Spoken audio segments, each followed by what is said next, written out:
that? Very simple.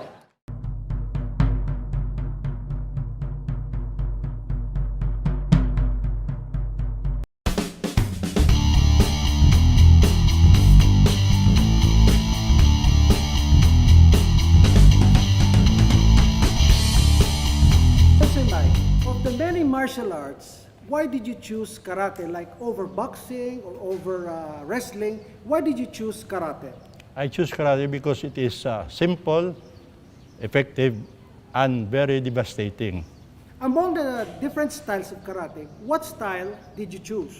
I choose Shotokan style because it was the biggest organization in Japan during that time, and it is also well organized. And also my brother went there in 1964 and studied Shotokan karate. And under whom did he study karate in Japan? Who was his teacher in karate in Japan? Masatoshi Nakayama is Grandmaster. So he really had Japanese masters for Yes, teachers. yes. Okay. What is it in Shotokan karate as a style that you like? Why did you choose it among other styles? I choose it because it was perfected by the Japanese. And also, the practice was very tedious. It is very rigorous and rigid. Rigid. So you like the discipline that goes with the style? Yes, yes. How about its characteristic as a fighting art? How would you describe Shotokan? Shotokan is also excellent because fighting style or all in tournaments, it's really functional.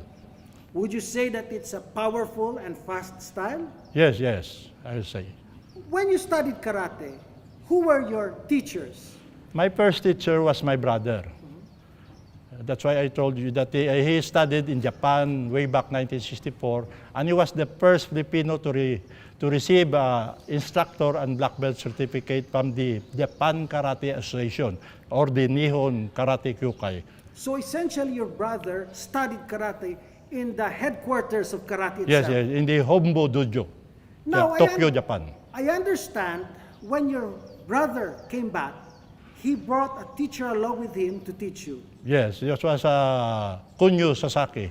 He was a high-ranking black belt in Japan. So essentially, even here in the Philippines, you studied under a Japanese master. Yes, yes. How would you describe Master Kunio Sasaki? He was very strict, and his practice was very rigorous or tiresome. And he wants me to enhance my basic and also my higher techniques. Can you describe your training under Kunio Sasaki? Like, what do you do every day? We are doing basic drills. It's always drills and kicks, 500 times or more. Punching, 500 to 1,000 times. How about stances? Beg your pardon? Stances. Stances is very low. That's why I changed it. I modified it, I developed it so that you can move freely. I understand that Master Kunio Sasaki later on became the father of Philippine karate. Yes, yes. Yes. And okay, so this typical training is just drills, repetitions, constant repetition. Yes. Would you say that your teacher is a perfectionist? Yes, he was very perfectionist. And his style was really Japanese style. When did you start competing? I started when I was 14 years old. 14 years old. 14 years old. My opponents' age ranges from 18 to 25 years old already. But luckily, I won the championship. How big were they?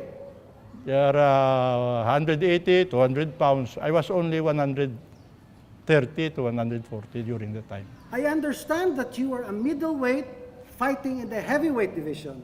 Yes, yes. I fight in the heavyweight and in the open weight division. What was your secret in winning championship? I understand you were undefeated until you retired.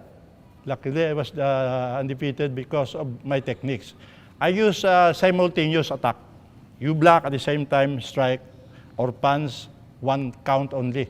While my opponents, they are using the basic attacks. So the block and punch, they are very fast. But they are doing two moves, Two moves. while I'll do only one move. You mean to say even when you kick and when you punch, you do it at the same time? Yes, yes, yes, yes. How about follow-ups? Yes, I do follow-ups. But you must hit first your opponent. So when did you start modifying karate? When I was 14, I was already modifying karate because of the harness session that I have. I have this double stick. The double stick in harness, they are doing block and strike. Double stick. One, block. I'm doing simultaneous. That's why also you can use that in karate or other art. So essentially, your karate has some Filipino influence. Yes, yes. Okay, what is the difference between the traditional and modified in action? Oh. The traditional and the modified version is very different. Why? Because in modified karate or in traditional karate, they use block and then the punch. While in the traditional, in modified karate, we are doing it simultaneous. And also, here, it uses also, we are also applying the innovative penetrating punch and kick. When you blocks and you need your punch, it will penetrate. Because there are certain techniques that it's integrated in there. And also it's employing esoteric technique of stopping hands penetration principle.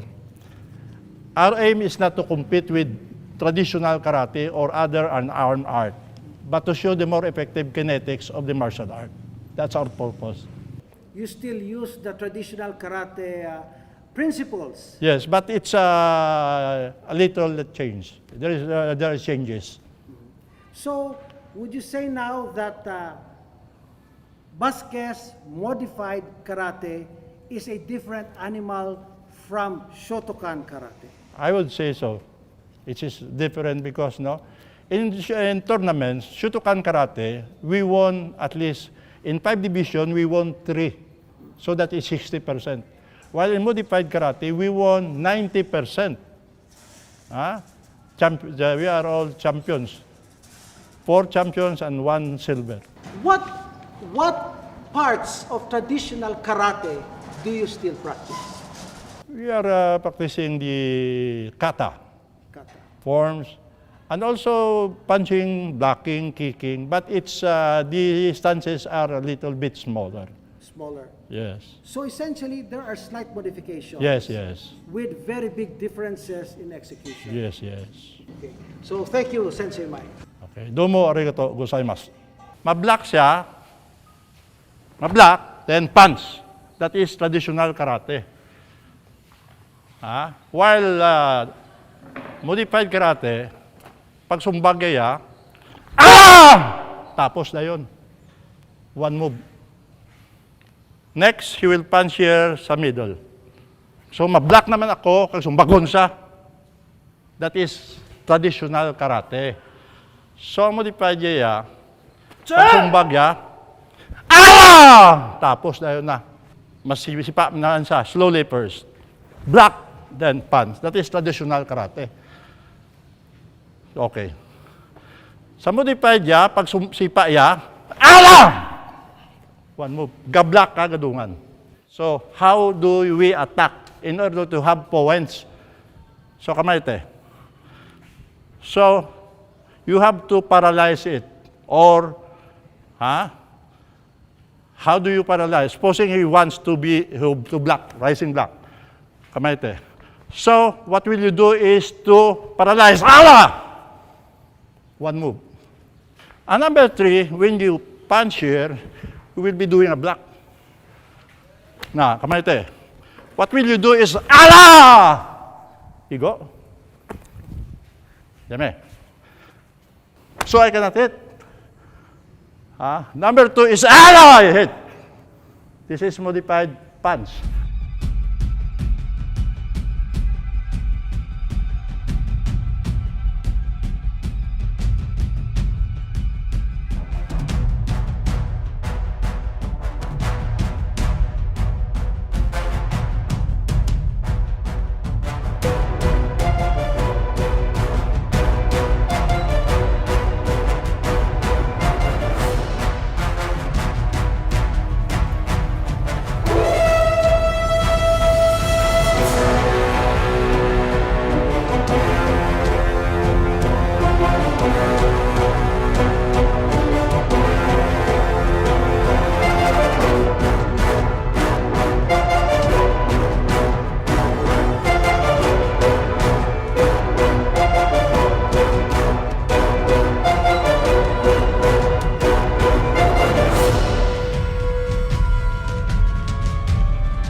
Actually, that's why we still call it karate. Because Vasquez modified karate is in essence still the traditional.